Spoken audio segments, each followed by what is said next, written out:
Hello kids, today we will learn 20 colors name English and Bengali. So let's go. Green মানে সবুজ, red মানে লাল,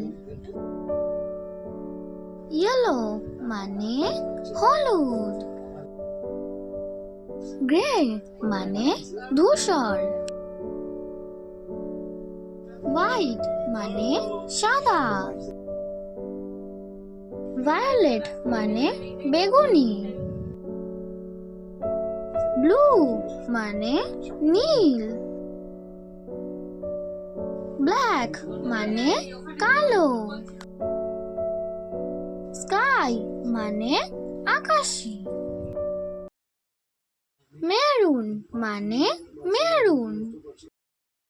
ভিডিওটি যদি ভালো লেগে থাকে তাহলে লাইক, শেয়ার এবং সাবস্ক্রাইব করতে ভুলো না।